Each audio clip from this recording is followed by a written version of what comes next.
ഇതായിരുന്നു എൻ്റെ അവസ്ഥ. ഇതിൽ നിന്ന് ഇതിലേക്ക് മാറാൻ I just gone from this to this in 2 years and I will teach you how to do the same. 2 വർഷം മുമ്പ് എനിക്കൊരു 19 വയസ്സാകുമ്പോൾ ടിൽ ദാറ്റ് ജേണി ലൈക്ക് 15-17 ആ ഒരു ടൈം വരെ നല്ല രീതിയിൽ പറഞ്ഞാൽ കുഴപ്പമില്ലാത്ത രീതിയിൽ എൻ്റെ മുഖത്ത് ആക്നെ ഉണ്ടായിരുന്നു. You can still see some scars over the here and the. നല്ല രീതിയിൽ എന്ന് പറഞ്ഞാൽ ആ ഒരു ടൈമിൽ 17-18 ടൈമിൽ കുഴപ്പമില്ലാത്ത രീതിയിലുണ്ടായിരുന്നു. പിന്നെ 19 ആയപ്പോൾ ആ ഒരു ടൈമിൽ ഞാൻ കുറച്ചുകൂടി പഠനത്തിക്ക് ഫോക്കസ് ചെയ്തിരുന്നു. അപ്പോൾ വേറെ കാര്യങ്ങളൊന്നും ചിന്തിച്ചിട്ടില്ലായിരുന്നു. അപ്പോൾ കൂടുതൽ സ്ട്രെസ്സും പിന്നെ ഫുഡിൻ്റെയും പ്രശ്നം കൊണ്ട് നല്ല രീതിയിൽ വന്നു. നല്ല രീതിയിൽ പറഞ്ഞാൽ സിസ്റ്റിക് ആക്നെ, ഭയങ്കര വേഴ്സ് കണ്ടീഷനാണ്. For like 1 year I struggle with that. ആ ഒരു 18-19 പീരീഡിൽ സ്ട്രഗിളിങ് എന്ന് പറഞ്ഞാൽ കാണുന്നവരൊക്കെ ചോദിക്കും എൻ്റെ മുഖത്തിന് എന്താ പറ്റിയതെന്ന്. അത്രയും പ്രശ്നമാണ്. ഞാൻ അതിൻ്റെ ഒരു വീഡിയോ ആഡ് ചെയ്യാം.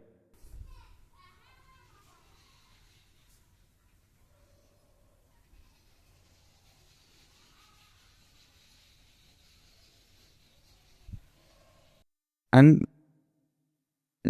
കുറേ ആൾക്കാർക്ക് ഇത് റിലേറ്റ് ചെയ്യാൻ പറ്റുന്നുണ്ടാവും. ഈ ആക്നെ, ഭയങ്കര രീതിയിൽ ആക്നെയുള്ള അവസ്ഥ 1-2 അതായത് മുഖം കഴുകാൻ പറ്റാത്ത അവസ്ഥയാണ്. ആ ഒരു അവസ്ഥയിലാവുമ്പോൾ നമുക്ക് പുറത്തിറങ്ങാനൊന്നും തോന്നൂല. കാരണം കാണുന്നവരൊക്കെ ഇങ്ങനെ ചോദിക്കില്ല, ആരും മൂത്ത് നോക്കി സംസാരിക്കാൻ വയ്ക്കില്ല. ആ ഒരു വളരെ ശരിക്കും സ്ട്രഗിൾ ചെയ്തു. പിന്നീട് നല്ലൊരു ഡോക്ടറെ കണ്ടുകൊണ്ട് ഇതിൻ്റെ ശേഷമാണ് അത് മാറിയത്. അപ്പോൾ അത്രയും എക്സ്ട്രീമൊക്കെ എത്തിയത് എന്തുകൊണ്ടാണെന്ന് വെച്ചാൽ അതിനെക്കുറിച്ച് കെയർ ചെയ്യാത്തതുകൊണ്ട് തന്നെയാണ്. അറിയൂല അതിനെക്കുറിച്ച്. നമ്മൾ ഒരു തെറ്റിദ്ധാരണയാണ് സ്കിൻ കെയർ കുറേ ചെയ്താൽ ആക്നെ മാറുന്നുള്ളത്. ഞാൻ ഈ സ്കിൻ കെയർ കൂടുതൽ സാധനങ്ങൾ വാങ്ങിയപ്പോൾ എൻ്റെ ഒരു എക്സ്പീരിയൻസ് എങ്ങനെയാ വെച്ചാൽ കൂടിയാണ്. കാരണം ഒരുവിധം സാധനങ്ങളും കെമിക്കൽ ഐറ്റംസ് നമുക്ക് ആവശ്യമില്ല. ശരിക്കും നോർമലി നമ്മൾ ഇവല്യൂഷനായി നോക്കിക്കഴിഞ്ഞാൽ പണ്ട് നമ്മൾ സ്കിൻ കെയർ ചെയ്തിട്ടാണ് നമ്മൾ ജീവിച്ചിരുന്നത്. അല്ല, നമ്മളെ ഹെൽത്തിയസ്റ്റ് വേർഷനിൽ നമ്മൾ ജീവിച്ചാൽ നമ്മൾ ഏറ്റവും അട്രാക്റ്റീവ് ആയി തന്നെ നിൽക്കും. അതുതന്നെയാണ് അവിടെ അട്രാക്റ്റീവ്നെസ്സിൻ്റെ ഒരു ബേസ് എന്ന് പറയുന്നത്, ഹെൽത്തിയസ്റ്റ് വേർഷൻ. കാരണം ഞാൻ ഒരു മീറ്റിങ്ങിൻ്റെ ഇതിൽ പറഞ്ഞുതരാം.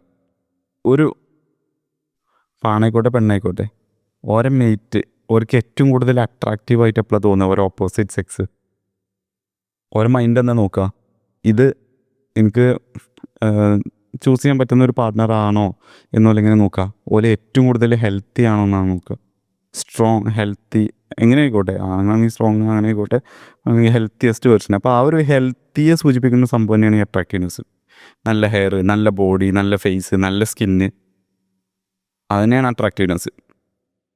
അല്ലാതെ ഈ ഒരു ടിക്ടോക്ക് ബോയ്സ് ട്രെൻഡൊന്നും ഫോളോ ചെയ്യരുത്. ഭയങ്കര രീതിയിൽ സ്കിൻ കെയർ കാര്യങ്ങളൊക്കെ ആയിട്ട്. It's actually gay. Don't do that. ഞാനും ആ ഒരു ട്രാപ്പിൽ വീണിരുന്നു. ഇപ്പോൾ ഞാൻ ജസ്റ്റ് മുഖം കഴിക്കുള്ളൂ. I not saying I am beautiful or anything, but I am better than that from 2 years. ഇപ്പോൾ നിങ്ങളും ഏകദേശം അങ്ങനെ ഒരു അവസ്ഥയിലാണെന്നുണ്ടെങ്കിൽ I will tell you the basics. ഈ ഒരു ബേസിക് ചെയ്ത് കഴിഞ്ഞാൽ ഏതൊരു ചങ്ങായിക്കും ഏതൊരു ആണിനും അട്രാക്റ്റീവ് ആവാം.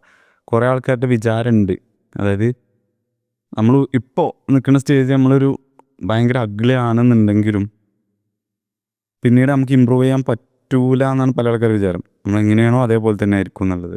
അങ്ങനല്ല. We can improve, we can always improve. അതിലൊരു പ്രശ്നമില്ല. അപ്പോൾ ഇതിന് ചെയ്യേണ്ട കാര്യങ്ങൾ എന്തൊക്കെയാണെന്ന് വെച്ചാൽ, the first thing I will tell is fix your life. Fix your life.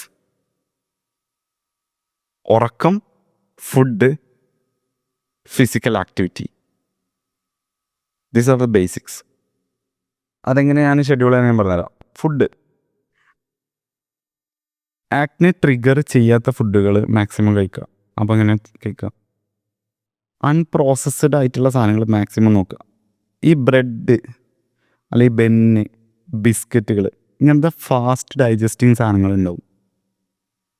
Processed ആയിട്ടുള്ള ഒഴിവാക്ക്.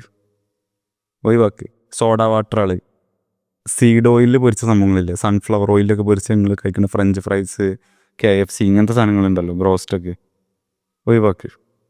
ഇങ്ങനത്തെ സംഭവങ്ങൾ ഒഴിവാക്ക്. ചില ആൾക്കാർക്ക് പാല് അല്ലെങ്കിൽ ഡയറി പ്രൊഡക്ട്സ്, പാലും ഉൽപ്പന്നങ്ങളും ട്രിഗർ ചെയ്യും ആക്നെ. അതും ഒന്ന് ട്രൈ ചെയ്ത് നോക്ക്. ആദ്യം ഫുഡ് ക്ലിയർ ചെയ്യുക. നല്ല ഫുഡുകൾ എന്ന് പറഞ്ഞാൽ എഗ്സ് ഉണ്ടാക്കുകയാണെങ്കിൽ സ്ക്രാമ്പിൾ ചെയ്യുകയാണെന്നുണ്ടെങ്കിൽ അത് വെളിച്ചെണ്ണയിൽ ചെയ്യുക അല്ലെങ്കിൽ ബട്ടറിൽ ചെയ്യുക. സീഡ് ഓയിലിൽ ചെയ്യരുത്. സൺഫ്ലവർ ഓയിലോ പാൽമിൽ ഓയിലൊന്നും ഉപയോഗിക്കരുത്. That's fucking machine oil. പിന്നെ അതല്ലാന്നുണ്ടെങ്കിൽ എഗ്ഗ് പുഴുങ്ങി കഴിക്കാൻ ഇഷ്ടമുള്ള രീതിയിൽ, അപ്പോൾ മാക്സിമം നല്ല രീതിയിൽ കുക്ക് ചെയ്യാൻ നോക്കുക. പിന്നെ അതേപോലെ എല്ലാ ടൈപ്പും മീറ്റും. പിന്നെ പാല് ചിലവർക്ക് പ്രശ്നം ഉണ്ടാവും. എനിക്ക് അന്ന് പ്രശ്നമുണ്ട് എന്നാണ് ഞാൻ വിചാരിക്കുന്നത്. ഇപ്പോൾ എനിക്ക് പ്രശ്നമല്ല, പക്ഷെ അന്ന് എനിക്ക് തോന്നുന്നത് ഡയറി പ്രൊഡക്ട്സ് ഒക്കെ കൂട്ടുമ്പോൾ കൂടിയിരുന്നു.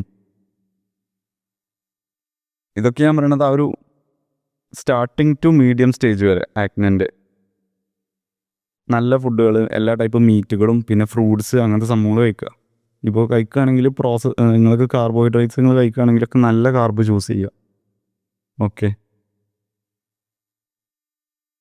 അല്ല, കാണുമ്പോൾ ഈ ക്യാൻഡീസ്, ചോക്ലേറ്റ്സ്, ഐസ്ക്രീം അങ്ങനെ തുടങ്ങി സീഡ് ഓയിലിൽ പൊരിക്കുന്ന സാധനങ്ങൾ, ഇതിലൊക്കെ നോക്കുമ്പോൾ ഇതിൽ ഒരുപാട് നമുക്ക് ആവശ്യമില്ലാത്ത ഇഷ്ടംപോലെ ഇൻഗ്രീഡിയൻസ് ഉണ്ടാവും.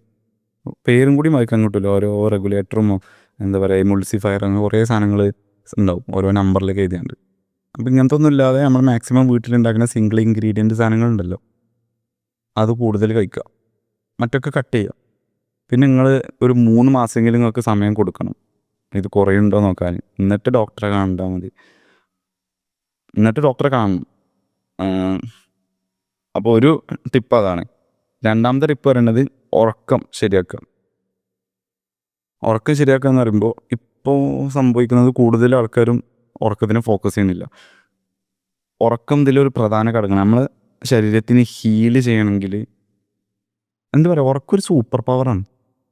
മര്യാദക്ക് ഉറങ്ങിക്കഴിഞ്ഞാൽ ലേണിങ്ങിനായിക്കോട്ടെ, ബോഡി ഉണ്ടാക്കാനായിക്കോട്ടെ, നിങ്ങളെ റിക്കവറിക്ക് ആയിക്കോട്ടെ, എല്ലാത്തിനും സ്ലീപ്പ് ഭയങ്കര ഇമ്പോർട്ടൻ്റ് ആണ്. അപ്പോൾ ഉറക്കം അത് കൃത്യമായിട്ട് ഉറങ്ങുക. കൃത്യമായിട്ട് വരുമ്പോൾ എല്ലാവർക്കും ഒരേപോലെയാണ് പോകാൻ വയ്ക്കില്ല എന്നും, പക്ഷെ എന്നാലും മാക്സിമം ഒരു 85% കൺസിസ്റ്റൻ്റ് ആയിക്കാണ്ട് ഒരേ ടൈം സ്ലീപ്പ് ചെയ്യുക. ഒരു രാത്രി 10 മണിക്ക് ഉറങ്ങിയാൽ രാവിലെ 5 മണിക്ക് നീക്കുക, അല്ലെങ്കിൽ 11 മണിക്ക് ഉറങ്ങിയാൽ 6 മണിക്ക് നീക്കുക. അങ്ങനെയൊക്കെ ചെയ്താണ്ട് എന്ത് ചെയ്യുക, അത് കൺസിസ്റ്റൻ്റ് ആയിട്ട് ഇങ്ങനെ പോവുക. 10 മണി ടു 5 മണിയൊക്കെ കുറവാണ്. 10 മണി തൊട്ട് 6 മണി വരെയൊക്കെ ഉറങ്ങേണ്ടി വരും. ആ ഒരു രീതിയിൽ ഡെയിലി കിടക്കാൻ പോണ ടൈമും എണീക്കുന്ന ടൈമും ഒരേപോലെ കൊണ്ടുപോകാൻ നോക്കുക. അങ്ങോട്ടും ഇങ്ങോട്ടും വല്ലാതെ വ്യത്യാസമില്ലാതെ. അങ്ങനെ സ്ലീപ്പിൻ്റെ ക്വാളിറ്റി റെഡിയാക്കുക, ഫുഡിൻ്റെ ക്വാളിറ്റി റെഡിയാക്കി. ഇനിയുള്ളതാണ് ഫിസിക്കൽ ട്രെയിനിങ്. അതിൽ അട്രാക്റ്റീവ്നെസ്സിന് സ്പെസിഫിക്കലി സ്ട്രെങ്ത് ട്രെയിനിങ് തന്നെയാണ്. സ്ട്രെങ്ത് ട്രെയിനിങ് പറയുമ്പോൾ നിങ്ങളെ കുറച്ച് സ്പെസിഫിക് മസിലുകളുണ്ട്. ഞാൻ പറയുന്ന ബോയ്സിൻ്റെ കേസ് കേട്ടോ, മറ്റേത് എനിക്കറിയില്ല. സ്പെസിഫിക് മസിൽസ് വരുമ്പോൾ ഏറ്റവും കൂടുതൽ നമ്മൾ ഫിസിക്ക് എടുത്ത് കാണിക്കുന്നത് ഷോൾഡർ ട്രെയിൻ ചെയ്യണം. അത് ഈ ലാറ്ററൽ റൈസ് ഒക്കെ ഉണ്ടല്ലോ, ഷോൾഡറിന് നല്ല ഫോക്കസ് കൊടുക്കുക. അപ്പർ ചെസ്റ്റ്, പിന്നെ നെക്ക്, ട്രാപ്സ്, ലാറ്റില്ലേ ബാക്കത്തെ, ഇതൊക്കെയാണ് നമ്മളാ ഒരു വി ടൈപ്പർ ലുക്ക്. ഈ വി ടൈപ്പർ ലുക്ക് എന്താ കാണിക്കണമെന്ന് വെച്ചാൽ ഈ പണ്ടത്തെ ഹണ്ടേഴ്സൊക്കെ ഉണ്ടാവുമല്ലോ, ലീനായിട്ട്, ഓലൊക്കെ ഒരു എന്താ പറയുക ക്യാരക്ടറിസ്റ്റിക് ആണ്, സ്പെഷ്യാലിറ്റി ആണ് എന്ത്, വൈഡ് കോളർ ബോൺസ് ആൻഡ് ഷോൾഡേഴ്സും നാരോ വേസ്റ്റും. അതിനെയാണ് നമ്മൾ കാണിക്കുന്നത്. That means we are strong. That identify എന്താ പറയുക, നമ്മൾ കാണിക്കുന്നത് എങ്ങനെയാണ്, നമ്മൾ സ്ട്രോങ് ആയിട്ടാണ്. അപ്പോൾ ഇറ്റ്സ് ആൻ അട്രാക്റ്റീവ് മേറ്റ് എന്നുള്ള രീതിയിൽ സിഗ്നിഫൈ ചെയ്യുന്നൊരു സംഭവമാണ് വൈഡ് ഷോൾഡേഴ്സും നാരോ വേസ്റ്റും എന്ന് പറയുന്നത്. പിന്നെ ട്രൈസെപ്സും ബൈസെപ്സും, ആംസ്, ഫോർ ആംസ് കാര്യങ്ങൾ അങ്ങോട്ട്. പിന്നെ ലെഗിന് എന്തോ അത്ര ഇമ്പോർട്ടൻ്റ് വരുന്നില്ല ശരിക്കും. ലെഗ് നമ്മളൊരു ഫിസിക്കിൻ്റെ ഇതിൽ നോക്കുമ്പോൾ ലെഗിന് നല്ല ഇമ്പോർട്ടൻസ് ഉണ്ട്. പക്ഷേ അട്രാക്റ്റീവ്നെസ്സിൻ്റെ കേസിൽ വരുമ്പോൾ ഒരു മെയിലിന് എപ്പോഴും ഫസ്റ്റ് പ്രിഫറൻസ് വരെ അപ്പർ ബോഡി ആയിരിക്കും. ലെഗ് ട്രെയിൻ ചെയ്യണ്ടെന്നല്ല, ഡെഫിനറ്റ്ലി ട്രെയിൻ ചെയ്യ ലെഗ്. പക്ഷേ ഞാൻ ആ ഒരു ഓർഡറിൽ പറയുമ്പോൾ ഇങ്ങനെയാണ്. ആ ഷോൾഡർ എല്ലാവർക്കും ചിലപ്പോൾ വേസ്റ്റിനെക്കാട്ട് നല്ല രീതിയിൽ കിട്ടിയിരിക്കണം എന്നില്ല. കാരണം അത് ബോൺ സ്ട്രക്ചറിനെ റിലേ ചെയ്തിരിക്കും. ഇപ്പോൾ ഡേവിഡ് ലൈഡിനൊക്കെ ഭയങ്കര വൈഡ് ഷോൾഡേഴ്സും നാരോ വേസ്റ്റും അല്ലേ. അതേപോലെ ഓരോരുത്തരുടെ ജെനറ്റിക്സാണ്. അതേപോലെ നമുക്ക് കിട്ടണമെന്നില്ല. ചില ആൾക്കാരുടെ വേസ്റ്റിൻ്റെ ബോൺ സ്ട്രക്ചറാണ് അവർ തീരുമാനിക്കുന്നത്. ബോൺ സ്ട്രക്ചറിന് വ്യത്യാസം ഉണ്ടാവും.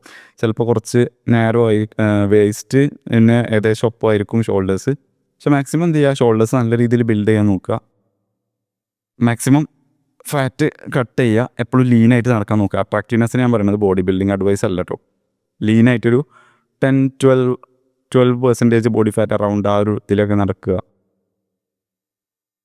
പിന്നെ ഫേഷ്യൽ അട്രാക്റ്റീവ്നെസ്സിനെ കുറിച്ച് പറയാൻ ഞാൻ അത്ര യോഗ്യനല്ല. കാരണം എനിക്ക് ഫേഷ്യൽ സ്ട്രക്ചർ ഭയങ്കര കുറവാണ്. അതിനെക്കുറിച്ച് ഞാൻ വേറൊരു വീഡിയോ തന്നെ തരുന്നുണ്ട്. ഈ ഒരു ബാഡ് ഹാബിറ്റ് ഉണ്ട്, മൗത്ത് ബ്രീത്തിങ് എന്ന് പറഞ്ഞിട്ടുള്ള. അപ്പോൾ അത് കാരണം എൻ്റെ ജോ ബോൺസും കാര്യങ്ങളൊക്കെ അണ്ടർ ഡെവലപ്ഡ് ആണ്. അങ്ങനെ കുറച്ച് പ്രശ്നങ്ങളുണ്ട്. അതിനെക്കുറിച്ച് ഞാൻ വേറൊരു വീഡിയോ ചെയ്യും, മൗത്ത് ബ്രീത്തിങ്ങും അതിൻ്റെ എഫക്ട്സും. അപ്പോൾ എനിക്ക് ഫേഷ്യലി ഭയങ്കര ഇത് ചെയ്യാൻ പറ്റാത്തതുകൊണ്ട് ഞാൻ എന്ത് ചെയ്യും, ബോഡിമേലാണ് നല്ല രീതിയിൽ ഫോക്കസ് ചെയ്യുക. പക്ഷേ ഓവറാൾ നോക്കുമ്പോൾ അത് റൗണ്ടായും, അപ്പോൾ പെട്ടെന്ന് ഐഡൻറ്റിഫൈ ചെയ്യാൻ പറ്റില്ല. അപ്പോൾ ഞാൻ പറഞ്ഞ ഈ കാര്യങ്ങൾ ഫിക്സ് ചെയ്ത് കഴിഞ്ഞാൽ ഈ ഒരു വൈഡ് ഷോൾഡേഴ്സ്, നാരോ വേസ്റ്റ് നിങ്ങൾ ബിൽഡ് ചെയ്തു, നല്ല ഫുഡ് കഴിച്ചിട്ട് നിങ്ങളുടെ സ്കിൻ നിങ്ങൾ റെഡിയാക്കി, നല്ല ഉറക്കം ഉറങ്ങിയാണ്ട് സ്ട്രെസ്സ് കുറച്ചു, അതും ആക്നെ ഹെൽപ്പ് ചെയ്യും. ഓക്കെ, അപ്പോൾ ഇങ്ങനെ ചെയ്ത് കഴിഞ്ഞാൽ നിങ്ങൾ ഏത് ഡ്രസ്സ് ഇട്ടാലും, എസ്പെഷ്യലി ഫോർമൽ ഡ്രസ്സ് ഇട്ട് കഴിഞ്ഞാൽ നല്ല ഇൻസൈഡൊക്കെ ആക്കി ഇങ്ങനെ നടക്കുമ്പോൾ നല്ല രസകരം. കാരണം അത് എടുത്ത് കാണിക്കും, മെന്നിൻ്റെ അട്രാക്റ്റീവ്നെസ്, ആണുങ്ങൾ അട്രാക്റ്റീവ്നെസ് എടുത്ത് കാണിക്കും. നല്ല ഫിറ്റ് ഷർട്ടും അതേപോലെ മറ്റേ ട്രൗസേഴ്സ് എന്നാണ് ശരിക്കും അതിന് പറയുക, ക്ലോത്തിൻ്റെ പാൻറ് ഉണ്ടല്ലോ, ക്ലോത്തിൻ്റെ പാൻറ്, അതും ഇൻസൈഡൊക്കെ ആക്കിയാണ്ട് ടക്കിങ് ചെയ്തൊക്കെ നടക്കുമ്പോൾ അടിപൊളിയാണ്. നല്ല ഫോറാംസും കാര്യങ്ങളൊക്കെ ഉണ്ടെന്നുണ്ടെങ്കിൽ നല്ല ലുക്ക് കയറും. ഇപ്പോൾ അധികം ആൾക്കാരും അങ്ങനെ നടക്കണില്ല. ഞാൻ അങ്ങനെയാണ് അധികം വിയർ ചെയ്യൽ, ഇൻഷേഡൊക്കെ ടക്കിങ് ചെയ്താണ്ട് നല്ല രസമാണ്. ഇപ്പോൾ എല്ലാവരും ഇനി ഓവർ സൈസിൻ്റെയും അതിൻ്റെയൊക്കെ പുറകിലായുണ്ട്. പക്ഷേ അതെന്ന് പറഞ്ഞാൽ നല്ലൊരു അഡ്വാൻറ്റേജാണ്. നല്ല ബോഡി ഉണ്ടെന്നുണ്ടെങ്കിൽ ഫോർമൽ ഡ്രസ്സ് ഇങ്ങനെ പൊളിക്കുക, നല്ല ഫങ്ഷനും കാര്യങ്ങളൊക്കെ. പിന്നെ ഇനി ആക്നേൻ്റെ ഒരു ടിപ്പ് പറഞ്ഞുതരാം. ആക്നെ എക്സ്ട്രീം സ്റ്റേജിലേക്ക് എത്തുകയാണെന്നുണ്ടെങ്കിൽ definitely go to doctor. Extreme stage എന്ന് പറഞ്ഞാൽ എനിക്കുണ്ടായിരുന്ന പോലെ സിസ്റ്റിക് ആയിട്ട് വന്നു കഴിഞ്ഞാൽ, മുഖമൊക്കെ കേൾക്കാൻ പറ്റാത്ത അവസ്ഥയായി കഴിഞ്ഞാൽ definitely you need strong medication. അപ്പോൾ പിന്നെ പുറത്തുള്ളത് കൊണ്ടോ അതിൽ ഫുഡിൽ മാറ്റം വരുത്തിയത് കൊണ്ടോ ചിലപ്പോൾ മാറണം എന്നില്ല. അപ്പോൾ എന്തായാലും നിങ്ങൾ ഡോക്ടറെ കൺസിഡർ ചെയ്യണം ആ ഒരു ലെവൽക്കൊക്കെ ആണെന്നുണ്ടെങ്കിൽ. പിന്നെ ഡോക്ടറിനെ കാണുമ്പോൾ ഉള്ള ടിപ്പ് ഞാൻ പറഞ്ഞാൽ, ഒരു വിധം ഡോക്ടേഴ്സിൻ്റെ അടുത്തേക്കൊക്കെ പോകുമ്പോൾ എന്ത് ചെയ്യും, ഓയിൽമെൻറ്റ് കാര്യങ്ങളും തന്ന് അയച്ചു വിടും. അപ്പോൾ നല്ല ഡോക്ടറാണെന്ന് എങ്ങനെ മനസ്സിലാവുകയെന്ന് വെച്ചാൽ, അത്രയും എക്സ്ട്രീം ലെവൽ ആക്നെ ആണെന്നുണ്ടെങ്കിൽ ഒരു അക്യൂട്ടൈൻ എന്ന് പറഞ്ഞ മരുന്ന് തരും. അക്യൂട്ടൈൻ അല്ലെങ്കിൽ ഐസോട്രെറ്റിനോയിൻ, എനിക്ക് തോന്നുന്നു അതിൻ്റെ ഒരു ഡോസേജ് വരെ 20 mg ഒക്കെ ആയിരിക്കും നോർമലി എല്ലാവർക്കും കൊടുക്കുക. അപ്പോൾ അത് ഇത്ര മാസത്തിന് കോഴ്സ് എന്നൊക്കെയുള്ള രീതിയിലേക്കാണ് തരിക. അത് നല്ല സൈഡ് എഫക്റ്റുള്ള മരുന്നാണ്, അത് പ്രിസ്ക്രൈബ്ഡ് ഡ്രഗാണ്. ഞാൻ എൻ്റെ ഒരു എക്സ്പീരിയൻസ് എന്ന് പറയുന്നത്, അത് നല്ല സൈഡ് എഫക്റ്റ് ഉണ്ടെങ്കിലും നമ്മൾ അത്രയും എക്സ്ട്രീം ലെവലാണെങ്കിൽ അത് യൂസ് ചെയ്താൽ മതി. കാരണം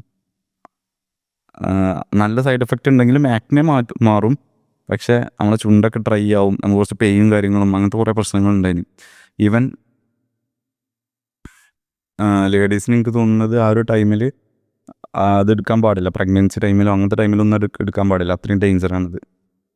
അപ്പോൾ ആ ഒരു മരുന്ന് പ്രിസ്ക്രൈബ് ചെയ്ത് തരുന്നുണ്ടോ നോക്കണം. അക്യൂട്ടൈൻ ഈ ഒരു കുടുംബത്തിൽപ്പെട്ട എന്താപ്പോൾ റെറ്റിനോയിഡ്സ് എന്ന് പറയുക, വിറ്റാമിൻ എൻ്റെ ഒരു ഫോമാണ്. അപ്പോൾ അത് പ്രിസ്ക്രൈബ് ചെയ്യുന്നുണ്ടോ നോക്കണം. അതിൻ്റെ ഓയിൻമെൻറ്റ്സ് ഉണ്ടാവും, വിറ്റാമിൻ എൻ്റെ ട്രെറ്റിനോയിൻ അല്ലെങ്കിൽ ടെസാറോട്ടീൻ ഇങ്ങനത്തെ ഒക്കെ കമ്പോണൻസ് ഉള്ള ഓയിൽമെൻറ്റ്. അതുപോലെ അക്യൂട്ടൈൻ അല്ലെങ്കിൽ ഐസോട്രെറ്റിനോയിൻ ഈ ഗുളിക, പിന്നെ ആൻറ്റിബയോട്ടിക്സ് ഇങ്ങനത്തെ സംഭവങ്ങളൊക്കെ വേണ്ടി വരും അത്രയും എക്സ്ട്രീം ലെവലിലേക്ക് എത്തിക്കഴിഞ്ഞാൽ. അപ്പോൾ നല്ലൊരു ഡോക്ടറാണ് ഇങ്ങനെ മനസ്സിലാക്കുക, ഇങ്ങനത്തെ സംഭവങ്ങൾ പ്രിസ്ക്രൈബ് ചെയ്യേണ്ടോ നോക്കുക. ഞാൻ പറഞ്ഞുതരാം, വിറ്റാമിൻ എൻ്റെ കുടുംബത്തിൽപ്പെട്ട റെറ്റിനോള്, ട്രെറ്റിനോയിന്, ടെസാറോട്ടിന് ഈ സംഭവങ്ങളൊക്കെ കുറിച്ച് യൂട്യൂബിലൊക്കെ ഒന്ന് നോക്കി പഠിച്ചു കഴിഞ്ഞാൽ ഒരു ചെറിയൊരു ഐഡിയ കിട്ടും. അപ്പോൾ ഈ ഒരു മരുന്നുകൾ പ്രിസ്ക്രൈബ് ചെയ്യുന്നുണ്ടെങ്കിൽ ഓക്കെ, നിങ്ങൾക്ക് സമാധാനിച്ചാൽ നിങ്ങളുടെ ഡയറ്റും കാര്യങ്ങളൊക്കെ മുപ്പിൽ ശരിയാക്കി തരികയാണെങ്കിൽ ഓക്കെ, ഈ ഡോക്ടർ കാണിച്ചാൽ നമുക്ക് മാറും. കാരണം കുറേ ആൾക്കാർക്കുള്ള ഡൗട്ടാണ്. ഒട്ടുമിക്ക ഡോക്ടറോടെ പോയി കഴിഞ്ഞാൽ എൻ്റെ എക്സ്പീരിയൻസിൽ പല ആൾക്കാർക്കും എനിക്കും ഉൾപ്പെടെ ഉണ്ടാവുക എന്താ വെച്ചാൽ, നോർമൽ മരുന്നുകളൊക്കെ പ്രിസ്ക്രൈബ് ചെയ്യുക, ഓയിൽമെൻറ്റും കാര്യങ്ങളൊക്കെ, എന്നിട്ട് മാറിയിട്ടില്ലെങ്കിൽ നമ്മളോട് തന്നെ ചൂടാണ് പരിപാടിയൊക്കെ ഉണ്ട്. അപ്പോൾ ഇത്രേ ഉള്ളൂ ഇന്നത്തെ വീഡിയോ. ഫിസിക്കൽ അട്രാക്റ്റീവ്നെസ് ബിൽഡ് ചെയ്യുക എന്നുള്ളതിൻ്റെ ഉദ്ദേശം, അല്ലെങ്കിൽ ഫിസിക്കൽ അട്രാക്റ്റീവ്നെസ് ബിൽഡ് ചെയ്യുക എന്നുള്ളത് നിങ്ങളുടെ ഏറ്റവും ഹെൽത്തി വേർഷൻക്ക് മാറുക എന്നുള്ളത് തന്നെയാണ്. And healthy made is an attractive made. That's it today's video. Thank you.